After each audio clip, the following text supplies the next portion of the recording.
So, ayan guys, nag-golden brown na siya. And then, is-set aside natin siya. So, ito yung oil ng karne, ng baboy. So, ating pipritosin ang potato. Baby potato yan guys. Kaya, yung balat niya, hindi ko inalis. Yan, takpan natin. So, ayan guys, naprito na natin. So, i-set aside uli natin siya. So, ayan guys, tapos na yung potato. Magsusutay na tayo ng bawang. So, nag-golden brown na siya. And then, lalagyan natin ng soy sauce or toyo. And then, after that, lalagyan na natin itong calamansi juice. So, yan ang gagawin natin ngayon. Adobong pork with calamansi. And then, ito, ground black pepper, pamintang durog. And then, 2 tablespoon ng oyster sauce. Yan. Konting magic sarap lang, guys. Kasi maalat na yung soy sauce natin. So, tikman natin siya, guys, kung anong lasa na. Kung tama lang sa alat at ano. Ayan siya. Medyo kulang sa kalamansi. Kaya lalagyan natin ng 5 pieces to guys. So, bali ang kalamansi niyan ay 25 pieces. Yan. Ang sarap na ng lasa niya. Depende sa inyo kung gaano ka-asim ang gusto nyo. Yan kasi tamang asim lang eh. After nyan guys, lalagay na natin itong ating pinrito kaninang karne. So, ayan siya. Timplado na yan, guys.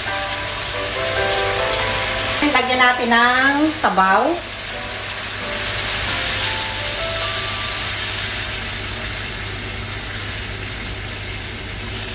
Yan. And lalagyan pa pala natin siya, guys, ng nitong laurel. Yan. So, balikan natin siya pag malapot na yung sabaw niya. So, yan, guys. Lalagyan natin ng white sugar. 1 tablespoon to para balance yung kanyang lasa. Instead of bechin, sugar ang ilagay natin, guys. And then, ilagay na natin to sili. And then, pakuluan ulit natin. So, ayan, guys. Lumapot na yung sabaw niya.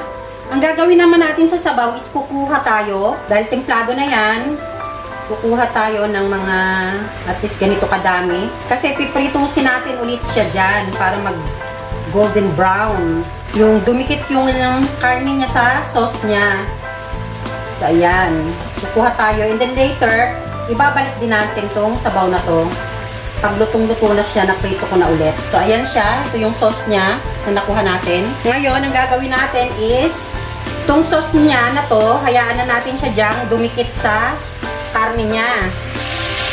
So, ayan siya. Yung sauce niya, unti-unting kumukonti. Pinahalo-halo natin para hindi masunog. Yan. Palalabasin natin yung pinaka-oil ng karne niya. So, ayan yung oil ng karne niya. So, continuous lang natin yung paghalo natin para hindi siya masunog. Ayan siya. Ilalagay na natin yung ating patatas, yung baby potatoes natin. And then, mix ulit natin. So, ayan, oil na talaga yung natira dyan, mga meses. Oil na lang. So, okay na siya. Ngayon, ang gagawin natin is, ibabalik na ulit natin yung pinaka-sauce na kinuha natin kanina. Ayan. So, ayan, pakukuluan lang natin ng mga at least 1 minute lang. So, ayan guys.